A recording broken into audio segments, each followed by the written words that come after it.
Welcome back to Reading Bear. Today, we will take a look at some new PettyRevenge stories. And if you enjoyed my content, please don't forget to subscribe to my channel and post some bear emojis in the comments. Let's go! The first story is titled, I'm Sorry, Who Are You? Context, I've, 20F, been bullied all my life and have been in recovery for a multitude of things for the past year or so. I go to university in the same city I grew up in, so there's a high chance of me coming across people went to previous schools or who bullied me. I was well known for being bad-tempered and easy to wind up when I was younger. What happened, I was in the pharmacy waiting to pick up my prescription when someone shouted something at me. I pretended to not hear them and they shouted again. They ended up getting frustrated and tugging on my arm.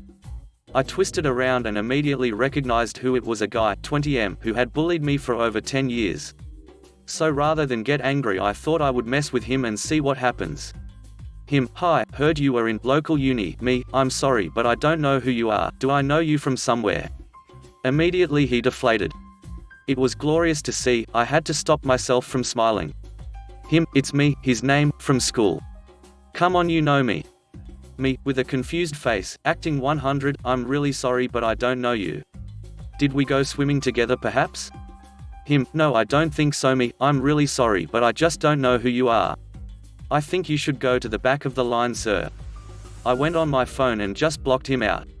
He looked lost and eventually went to the back of the line. I got my prescription, ignored him and went to my car and drove off. I literally screamed for joy and also because I was about to break down. It was a wonderful feeling, to see him like that and to feel like he had nothing against me. To make him feel like he hadn't had a large effect on my life. The next story is titled, Ditch Me? That's fine, I've got other friends, better friends. This was about 10 years ago but still makes me smile. At 18 my best friend, Vic, and I used to go out dancing, drinking most weekends. Coming up to Saturday night I messaged to ask about plans. She said she didn't want to go out. Fair enough. Or so I thought until I bumped into a mutual friend. Mutual friend asked why I didn't want to go out with her and Vic on Saturday night. I was confused as I wasn't aware we'd fallen out, but it appears Vic had just had a better offer and decided to ditch me. I get home in a proper strop and my older brother's friend was there and asked what was wrong. I explained and 10 minutes later he had gathered around 10 lads to take me out. They all knew the situation and were game for a wind-up. Vic's face when I walked into the bar surrounded by lads fighting over who got to buy me drinks was classic. They continued to play by ignoring her in my favor and chasing off any male attention she got. She ended up leaving early and messaged the next day nice as pie. I should clarify that these boys are like brothers and were purely out to cheer me up. Don't try to tell me boys can't out petty girls. The next story is titled, We Don't Share Alcohol in This House. This story takes place a few years back, when I came home from university for Christmas holidays to visit my family. I was of legal drinking age at the time as well. To set the scene, it's just my mum and I having dinner at the beginning of our time off. She pours herself a glass of wine from an average bottle. I'm not a wine snob, but she is. I ask for a glass as well to go with dinner, she declines. Her exact words are, we don't share alcohol in this house. Okay, not a problem, I didn't know this rule, and as I'm not a heavy drinker, I didn't see the issue with just having a glass out of her bottle. So, I go on off to the liquor store to grab myself a bottle to drink over the next few days and lo and behold, I find her favorite bottle of wine. It's Burrowing Owls. The liquor store only has a case of it and limits the number of bottles you can buy. It's a rare find and I lucked out. I buy the max, which is 2, and hid one, while I bring the second inside. By now, it's evening, and after dinner. My mum is in the living room finishing her wine. I open the bottle and bring both the bottle and a glass to the living room. My mum eyes up the bottle and asks for a glass. I look her dead in the eyes and say, sorry mum, we don't share alcohol in this house. She offers me 2 of her bottles for mine, says I won't know the difference, but I stand firm, we don't share alcohol in this house. So I force myself to finish the bottle in front of her while she sulks. Christmas morning, after my family has opened up all our gifts, I come out with the second bottle as a gift to my mum. She shared it with me that night. The next story is titled Payback for My Horrible Roommate. After college, I accepted a job across the country and moved in with a vague acquaintance I had met a couple of times. It quickly became clear that we were not going to get along. He was incredibly rude and condescending, routinely making snide remarks about my intelligence since I had been in a sorority in college. He would instruct me on how to redo all of my chores in his way, always insinuating that I just wasn't as smart as he was. This led to a few heated arguments, and we ended up basically avoiding each other. My room was in the basement, and he was on the second floor. Except for going in and out, I stayed in the basement to avoid him. One night, I returned home and my cat was missing. He is a huge fatty, and never misses a meal, so I was immediately worried. I texted the roommate to see if he had let him out by mistake. He ignored me. I looked everywhere in my room and in the common areas, no cat. I could hear that he was home, so I texted again, asking if he could please check his room, or just let me know if the cat got out by mistake. Again, no response. I couldn't search the neighborhood much after dark, since we were in a pretty rough area, so I stayed up all night making flyers and online posts. I called animal control, and my parents, and broadly had a massive mental breakdown. I figured the most likely scenario was that he had escaped and wandered into the road. Early the next morning, Saturday, I looked all over our neighborhood. Losing hope, I returned back home. Right before I went back down to my half of the house, I heard a faint, distressed yowl. I followed the noise upstairs, and realized it was coming from horrible roommate's locked bedroom. I phoned him repeatedly and waited several hours for him to come home, unlock his door, and let my poor cat out of his closet. No explanation was given, and, this cat being an og fatty and also a jerk, there is no way he silently slept all night. Simply put, there was no way this could have been an accident. At this point, we had 1 month left on the lease, and I was able to make arrangements to stay with family for that final month. Interestingly enough, our internet service was in my name. I paid the final month in full, and loaded my stuff into a U-Haul. I gleefully unplugged and returned our rented router, and Og Fatty Cat and I left town a month early. Wouldn't you know it, later that night my phone starts blowing up with texts and calls. This man is looking for his missing internet. Somehow, I couldn't be bothered to respond. The next story is titled, My Roommate Stopped Paying Me Utilities So. I got told to come here from a different sub, so here I am. My roommate stopped paying for rent and utilities so. This happened back in my college days. I moved in with a friend from university. She was nice enough, but she definitely had financial issues which I didn't know about before moving in together. Our apartment complex had us sign separate lease agreements because I guess they had too many situations with one person not paying, which made sense. So I was never liable for her part of the rent. But the utilities had to go in someone's name, and I was the chosen one. Think electricity, cable, internet. Things got a bit rough for her and she was having trouble paying me for half of the utilities. Which I was okay with and just covered it. Until one day, I hear her talking to some friends on the phone about their fancy spring break trip to the Caribbean, Florida. WTF, man? You can't pay me but you can afford to go on vacation and drive a new car. No bueno. I locked her out of the internet.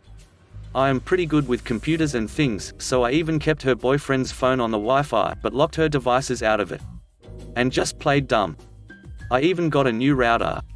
She spent hours on the phone with the internet people. She got a new phone, which I allowed to work for a few days then shut out again.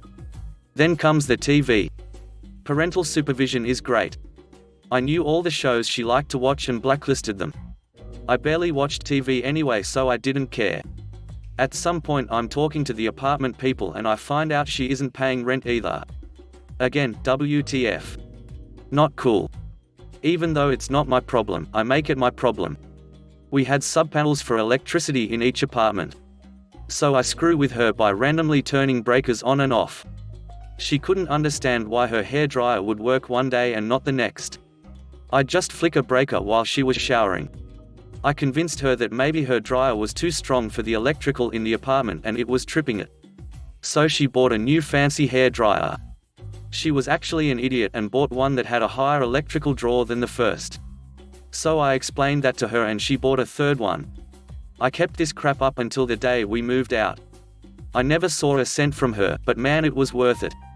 The next story is titled, Keep Taking Things Out of My Cubicle. Now you're going to get sick too. This was pre-pandemic, but I'm kind of a germaphobe anyway. I work in a warehouse and the leadership team uses radios to communicate. Not only did everyone make fun of me for always sanitizing everything in my cubicle at the end of the night, but one manager in particular would always steal my pens and radio. He came in about 2 or 3 hours before me and was always too lazy to walk to his office to get his own. I used the label printer to put my name on it, started using really girly colored pens, and even locked my stuff up at the end of the night to no avail. Every day I would come in, my desk drawer would be broken into filing cabinet type, so if you really talked it enough you could break it open, and he thought it was some big joke, made worse by the fact that I would Lysol everything once I hunted him down and got it back because Meffa never washed his hands either. Well, one day I came down with some sort of cold flu and suffered through the work day, but this time purposely didn't sanitize anything at the end of the day. Guess who came in feeling like dog poop a couple days later? Wash your hands, and keep them off my poop. The next story is titled, Make Fun of Me? Have fun vomiting. So this was in 7th grade and I had a guy who made fun of me a lot. His name was Kevin. It started off with him like calling me gay and chasing me down the halls, so basically just teasing me. I was not okay with this, so what I did was to buy a type of Finnish candy called Tervelaysiona. This was pretty strong licorice. I liked it, but pretty much anyone who is not Finnish do not like it. Anyway, I just stopped him once and said, let's forget about this and eat some candy. It was very random, I know, but he agreed. Greedy as he is, he takes 10 of them and jams them into his mouth. Next thing I know, he is puking in the school bathroom. He never bothered me afterwards. That candy is very good, but he was kinda weak with taste. Anyway, hope you enjoyed my story of how I poisoned Kevin. The next story is titled, Want to Ride My Bumper? Enjoy the ticket. Hey guys, not sure if this belongs here, but we'll see. First time poster, so I apologize for any mistakes I make. A little backstory, I'm from Canada. In Canada we have the 400 series highways, where the standard speed limit on them is 100 km per hour. My boyfriend lives about 1h and 45 minutes from my place, so I like to drive down on the weekend to see him. I usually drive in the fast lane when on the 400 series, doing anywhere from 130 to 135, and if anyone behind me wants to go faster than that I simply move over and let them pass. I'm about 45 minutes into my drive when I see the pickup truck behind me suddenly merge into the middle lane. This little white car speeds up to be right behind me. Now, it's obvious this person is a speed demon, so I gladly move into the middle lane to let them pass. But they don't. They stay the exact same speed in the fast lane, leaving me to eventually move back into the fast lane or else I'll hit traffic. I'm doing about 130, I speed up to 135 to see if I get any distance between me and this car. Nope. They stay on my ass, and again I move over. But to no avail, they just stay the same speed. I move back into the left lane, realizing this person is just doing this to either get me to slow down and go behind them, or just to annoy me. So I hatch a plan. See, I have this app on my phone that lets me know where police have been spotted by other drivers. And I see that 3 separate people have spotted a cop 2 km ahead. So I slow down, and down, and down, and down. I'm eventually doing 118 in the fast lane. The person behind me is so far up my bumper I can't see their plate.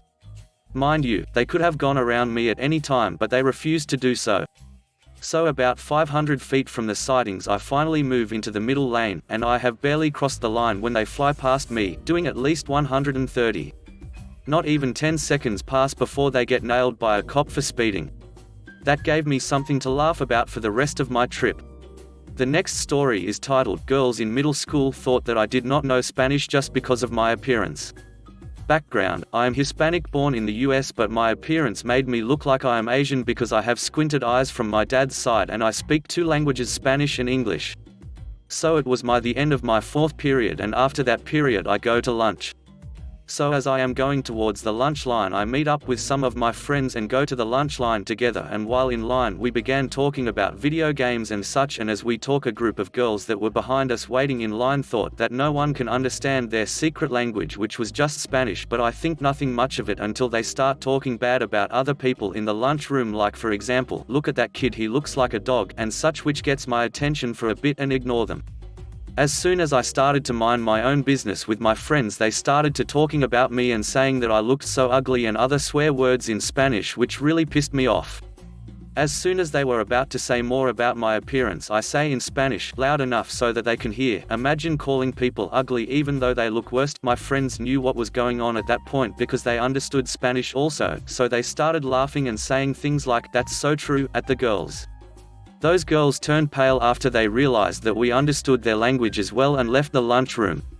It was the best feeling ever because they got what they deserved and they learned their lesson after that.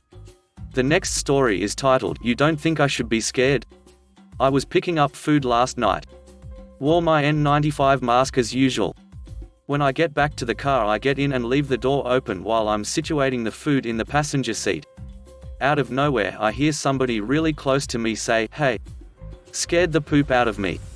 I say, "Oh poop," and turn and there's this older lady like 2 feet away from my face. No mask. And well inside my door area, I couldn't close it without hitting her. She doesn't say sorry for scaring me.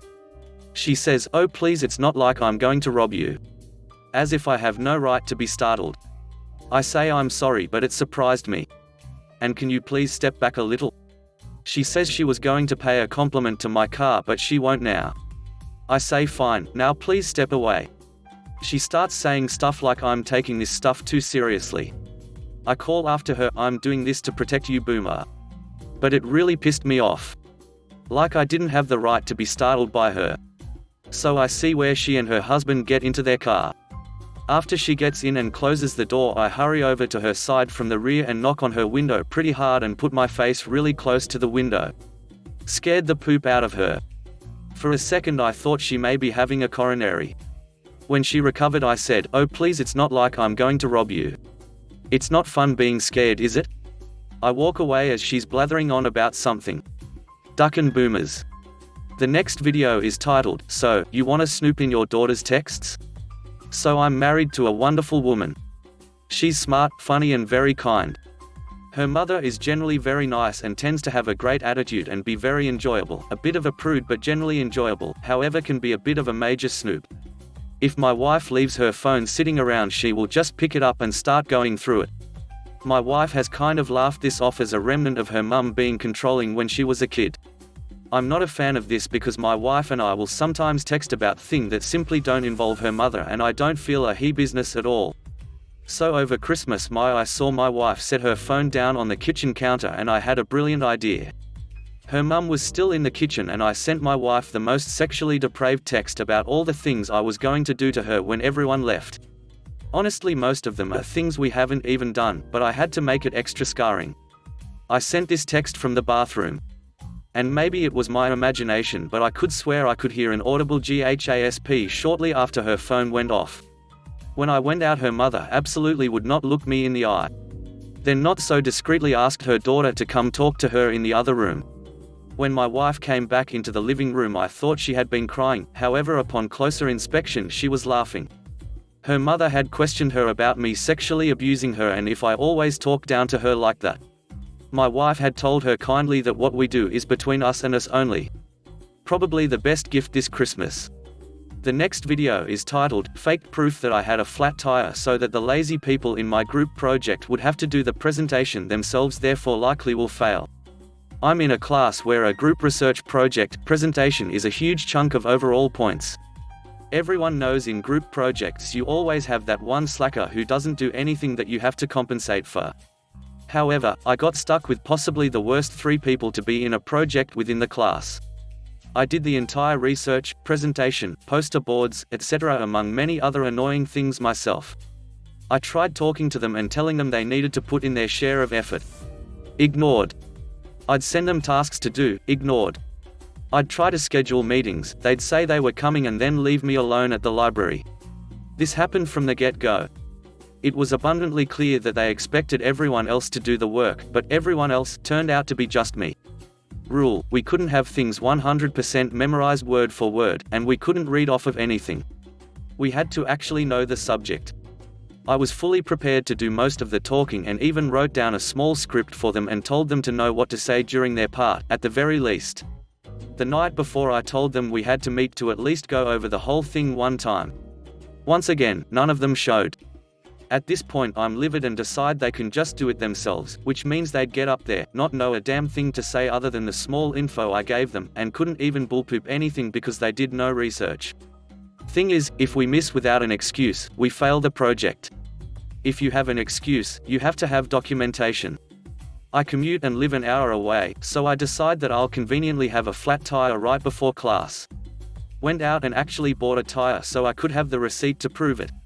Emailed the professor, who said I can present by myself during his office hours. Turns out, they completely bombed, and not only probably failed the project but since they're bad students might even make them fail the class. The next video is titled, "Take my parking spot that I just dug out?" Fine, I'll bury your car. This happened a couple years ago. It had snowed a bunch and so I went out to clear a spot for my boyfriend at the time for when he got home from work, police officer. I spent a while digging it out, and as I was finishing up some girl drove up and parked in it while I was still shoveling it. I told her that I just dug it out intending to use it and asked her to move, and she didn't. She then got out of her car and walked away. Turns out she lived 2 buildings down so she normally wouldn't park there anyways. Our complex had a mini snow plow and the dude was plowing in the area and saw this all go down. He helped me move all the snow from the pile he just created and put it all around her car. We buried it up to the door handles on all sides. He then dug out a new spot for me. Saw her later trying to dig out her car, turns out she didn't have a shovel. So, naturally, BC I'm petty, I went out and reshoveled the sidewalk from the lot up to our building, and threw all of the snow on her vehicle while I did it. Then went inside and took my shovel with me. If you enjoyed the video, please subscribe to the channel and post some bear emojis in the comment.